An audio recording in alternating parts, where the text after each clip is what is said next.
Tēnā koutou katoa. Thank you for the introduction, Steve. As Steve mentioned, I'm Duncan McCann, and today with my colleague Sarah Richardson, we will be talking to you about insights into the youth justice system.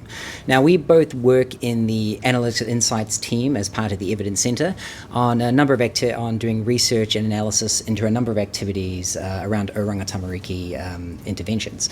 In particular, we also work with youth justice. Now, when we work in this space, there tend to be a fairly common set of questions that crop up from time to time. So what we want to do today is talk you through a couple of those questions using data that's basically publicly available or can be easily requested from organizations, just to sort of answer those common questions. Now, to start off, I will just want to give you guys a bit of a brief overview of what the sort of Oranga Tamariki processes are in terms of a care and protection sense and also a youth justice sense. Now, some of you in this room will know a bit about care and protection, some of you will know a bit about youth justice, and bless you, some of you will know a bit about both. But just so we're all on the same page, I'm just going to go over sort of a brief sort of outline of these.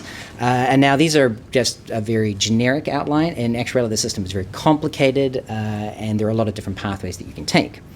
So Oranga Tamariki as an organisation is one of the main things we do is look after the care and protection concerns of New Zealand's children.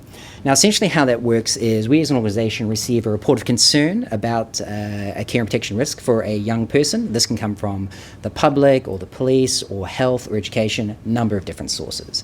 A social worker assesses the report of concern, and if it's deemed there isn't an actual risk involved here, then the process sort of ends there, or it may be referred to a partner agency. However, if there does seem to be a care and protection risk, it proceeds to the next stage, which is an assessment and investigation. So at this stage, the social worker is meeting with the child, their family, meeting with relevant people in the community, performing a safety and risk assessment of the situation. And if there isn't a care and protection concern at this stage, then the process can end here, or it can be referred to a partner agency depending on what the assessment shows. However, if it is deemed that there is there's been harm to the child, or there is a risk of their safety and well-being, then it can proceed past what is known as the statutory threshold, and that is a statutory intervention by Oranga Tamariki. The first stage of this sort of statutory intervention is a family group conference. So essentially, a family group conference is a meeting that Oranga Tamariki puts together with the child, the family, the extended family whānau, and relevant people in the community, such as like the schools or doctors involved, sometimes the police, depending on the nature of the concern. And they try to come up with a plan to resolve that care and protection concern and sort of resolve it if at all possible, so that the child's safety and well-being is maintained and addressed. If this is successful and the plan carries out, then the process sort of ends at that point. And we monitor the plans as well as part of this. However, in the most serious cases where there is still a serious concern to the safety of that child, then a child may be taken into the care of Oranga Tamariki. Now, essentially what being in care means is Oranga Tamariki has custody of that child, and they're placed in a care and protection placement. The placement can be with a family whānau caregiver, it can be with a non-kin caregiver, or sometimes it's actually with the family that they're with originally, but Oranga Tamariki maintains custody and monitors the situation. So that's sort of a very, very brief nutshell of the care and protection system. In reality, very complicated and a lot more to it. The youth justice system is an entirely different kettle of fish. What Oranga Tamariki is also partly responsible for is the offending of young people in New Zealand. Now, this can cover 10 to 17-year-olds, but really the bulk of it is actually 14 to 17-year-olds. And we don't do this in isolation. Oranga Tamariki only deals with generally the most sort of serious levels of offending of young people. We work in tandem with the police, which do a lot of work around lower levels of offending, and also with the youth courts, who hold a lot of power in terms of what goes on with offending in response to offending behaviour.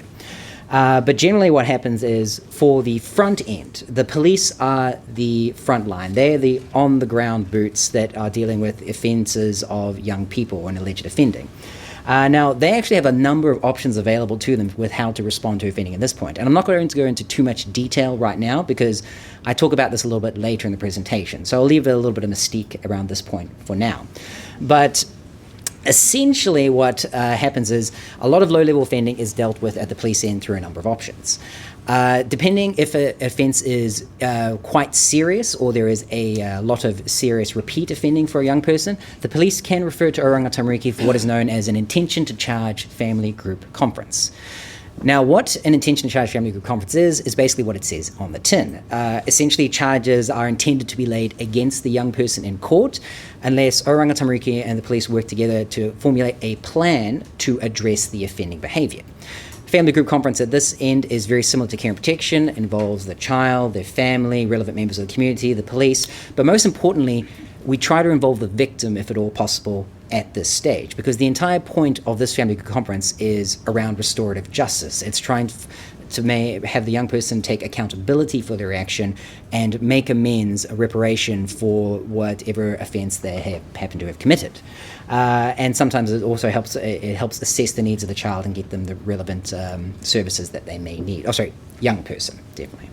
And if the plan is successful and agreed by all parties, then essentially that is carried out and monitored, and the process sort of ends there. However, if the alleged offence is even more serious, or the young person is more of a repeat offender, the police can refer directly to the youth court system.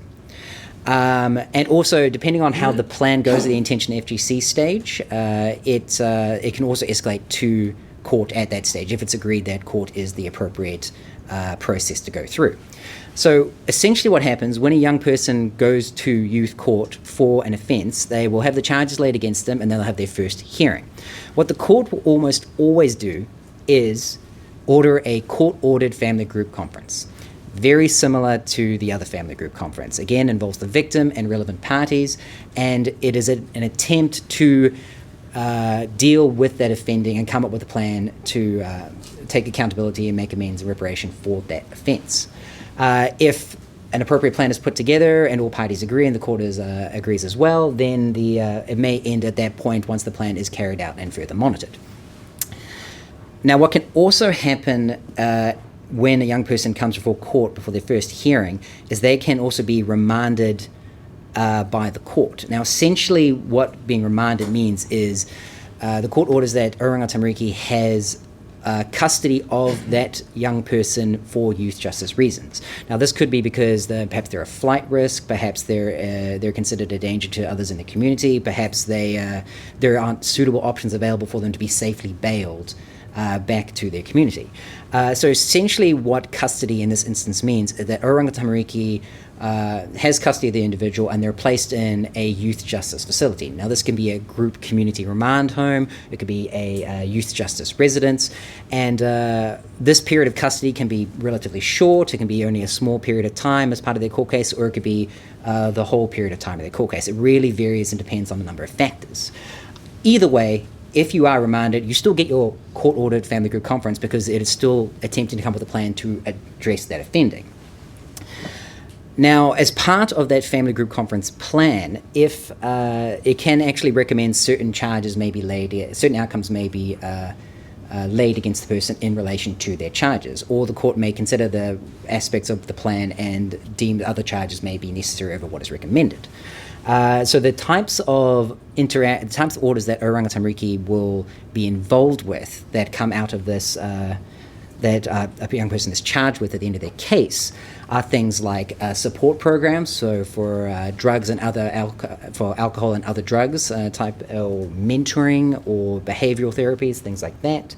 There can also be supervision orders, and these are things like supervision and supervision with activity, and these are essentially things like probation and community work, if you want to consider those in regards, sort of like administered by Oranga Tamariki. And the most serious one you can get is supervision with residence.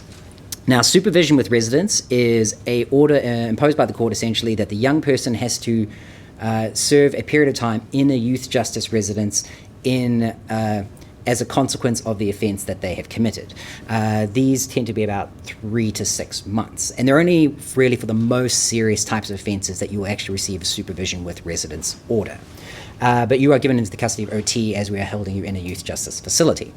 So the bulk of what Oranga Tamariki does is the organizing of these family group conferences, the administering of the plans and the monitoring of them.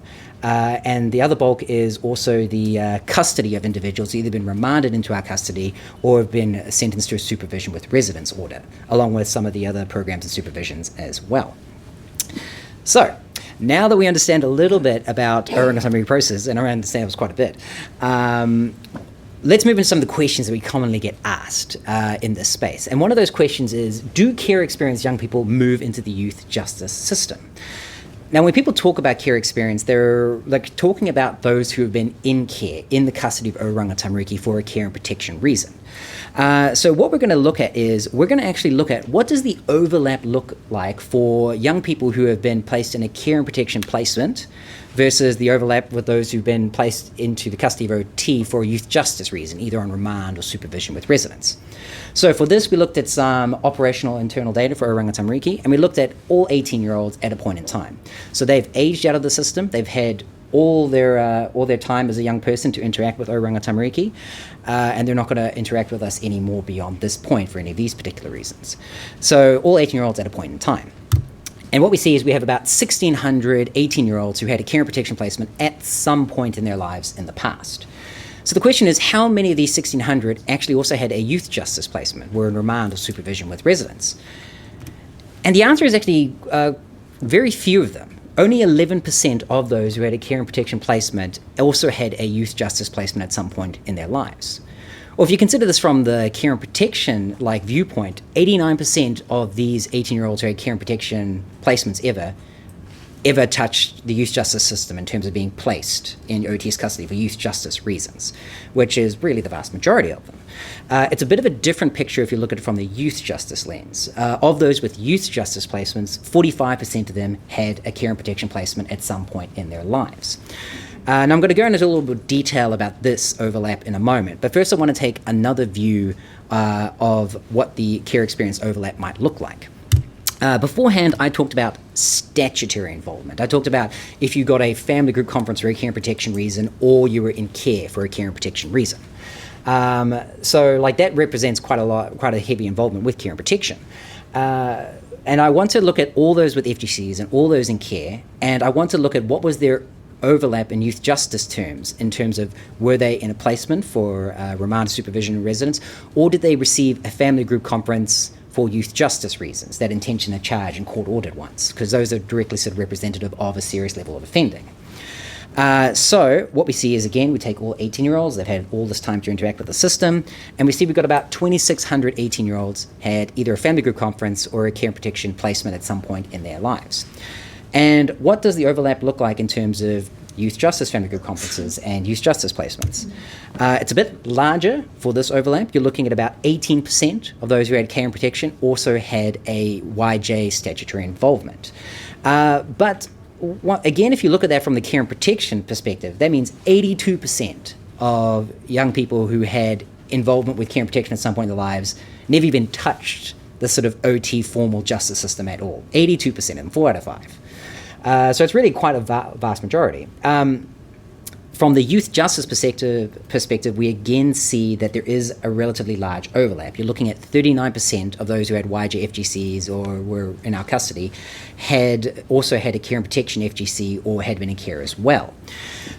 Now, this is not really entirely surprising when you consider the fact that a lot of the drivers of offending, things like poorer socioeconomic factors, criminal sort of backgrounds in the environment surrounding them, substance use issues, trauma that they've suffered that leads to particular kinds of offending behavior, a lot of these things are sort of relatively common in the care and protection population as well. A lot of the care and protection population has these types of factors. But just because you have these types of factors that require a care and protection response to help alleviate these concerns in your life, does not mean that you then go on to be an offender. Because as we've seen here, over 80% of those who've been involved in care and protection never even touched the formal justice system whatsoever. So, given that, the next question I want to sort of go over that we get asked quite a bit is, are reoffending rates actually worse for young people compared with adults? Now, this is a bit of a complicated question because the fact is that the youth justice system and the adult court system, and the adult system, they're fundamentally different in the way that they treat offences. They're very different, and you can't really make accurate comparisons between reoffending rates between them. And to sort of show and illustrate that, I want to show you guys a breakdown of what police proceedings look like for a given year in both the adult system and the youth system. So essentially this is saying for people who've been apprehended, people who've been caught with an offence, how did the police initially proceed against them? What did they choose to respond in regard to that offence? So we're going to compare the adult system and the youth system. So first, let's look at the adult system, sorry. For 20-plus-year-olds, of all the police proceedings in a particular year, 23% were given a warning or other type of police action. The 77%, the remaining amount of offences, all went to the adult court system. So you see that over 3/4 of offences in the adult system proceed directly to the adult court. Now the question is, what does this look like for the youth system? And it's actually quite a different picture. And this is where I'm going to go into a bit more detail about how the police deal with the front end of offending. So for quite low-level offences, what you see is the police are giving formal warnings and other types of action to about 17% of the offences that are coming through to them in that year. For the next most serious types of offences they encounter, or people with sort of multiple offending behaviour, you see the next 45% of offences go to what is called an alternative action. Now, alternative action is a police-led diversionary tactic, which is essentially them organising a plan, trying to try to bring accountability to the young person for the offence, and making amends reparation for what they have done. So as you can see, the police have already diverted over 60% of the offences in the youth system to alternative types of actions and warnings. For the next types of offences, for the other offences left over that are even more serious, or for offenders who are even more have even more like offending history, the next 6% get referred to Oranga Tamariki for an intention to charge FGC, where we try to come up with a plan to address that offending behaviour if at all possible. And for the last 32% of offences, which are the most serious offences, and for young people who have the most offending history, that last 32% goes to the youth court. So what you can see here is there's actually, the youth system and the adult system are very different in how they treat offending. The youth system is entirely geared towards trying to divert away from formal court proceedings if at all possible. In fact, this is a central part of the Oranga Tamariki Act, that if at all possible, if offending can be dealt with without restrictive court proceedings, then it should be. And if that can be resolved, then that is all well and good. So what this means is that the youth court is actually only reserved for the most serious types of offences and the most serious repeat offenders, whereas the adult court deals with almost all levels of offences that get referred up to it. Now you can see this in a little bit more detail when you actually consider the actual seriousness scores of the charges and cases that are brought into the various courts. In the adult court, it deals with 72,000 people, so already a very large amount of people in a particular year.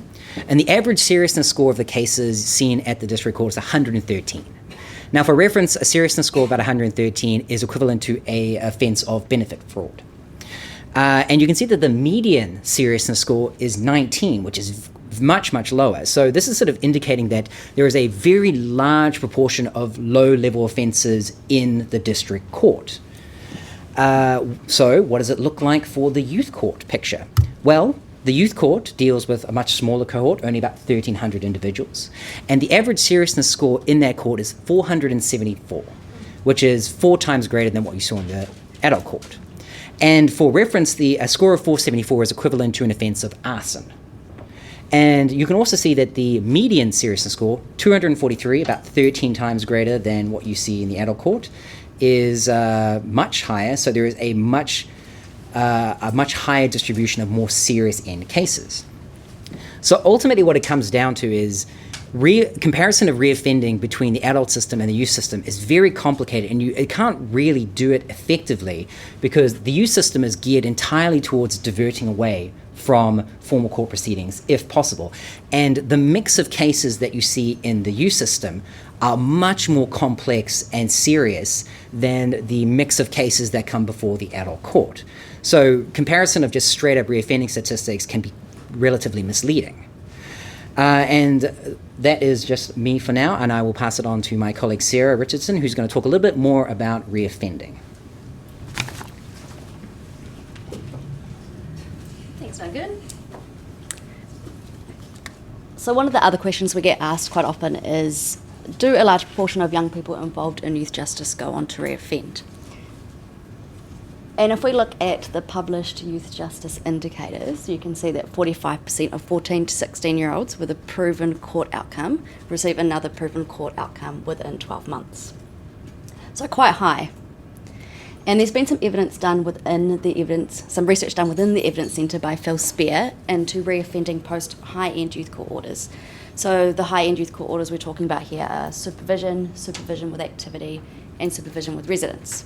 And when I talk about reoffending for these, it's slightly different to this measure in that it's looking at a young person that received that order and then whether they were proceeded against by police in the following 12 months.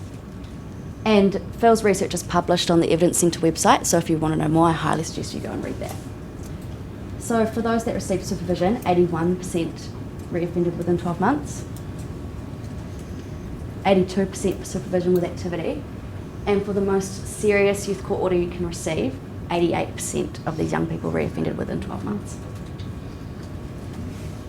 However, if you're looking at reoffending in this way, it's very binary. So you either reoffend or you don't reoffend. It doesn't tell us anything about the pattern of reoffending post these orders. And when you're dealing with young people at the sharp end of the system, it's highly unlikely and maybe a little bit unrealistic to expect them to stop offending immediately. So what I'm going to show you now is the results for the supervision with residence cohort and look at how the frequency and seriousness of their offending changed post-serving that supervision with residence order. So this is the average number of offences committed by a young person who received a supervision with residence order. And you can see in the 2 years prior to their supervision with residence order, their offending escalated. And then they would have gone to court, received that order, and then spent 3 to 6 months in a youth justice residence. And upon release, in 6 to 12 months afterwards, the average number of offences they committed decreased.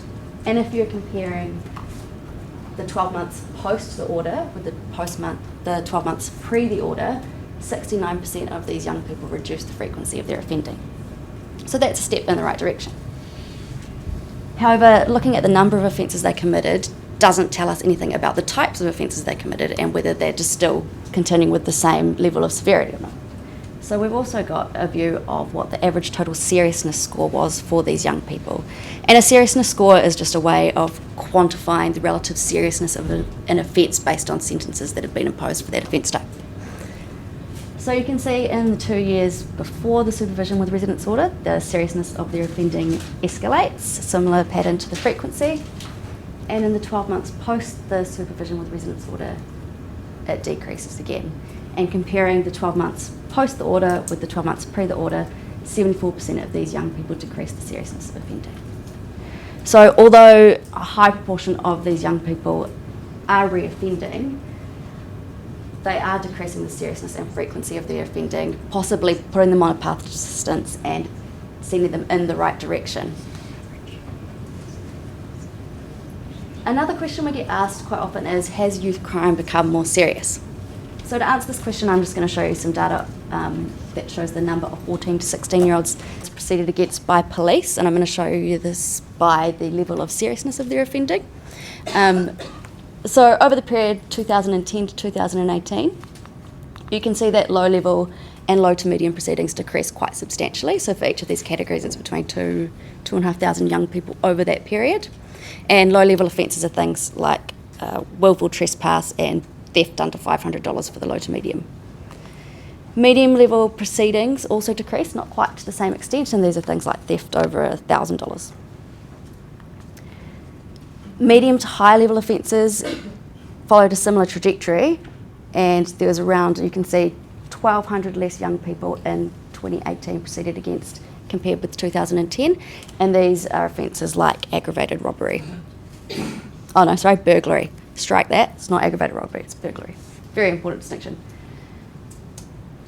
And for the really high level offences, and these are the ones that generally people would receive supervision with residence for, this has also decreased. So from 2010 to 2018, you can see there's about 350 less 14 to 16-year-olds proceeded against. And these are your really high level offences like aggravated robbery, sexual violation, grievous bodily harm. So you can see that the seriousness has decreased, the number of proceedings has decreased across all levels of seriousness. However, what we're left with now is a different relative mix of seriousness of offending. So the higher level offences are now accounting for a much higher proportion than they did before, and this can create the perception that youth crime has become more serious when we're actually dealing with smaller volumes across the board. Often this decrease gets attributed to police behaviour, and you can see that police have done a really good job at decreasing those low and low to medium level offences, and this is in part due to Policing Excellence being launched in 2009-2010, and Policing Excellence shifted the focus from being offender and reactive based to being more prevention, proactive and victim focused.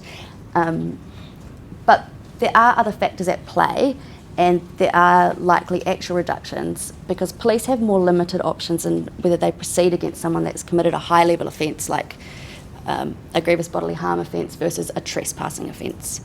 And so it's likely actual reductions because we wouldn't have necessarily seen those reductions in the higher level ends of offending.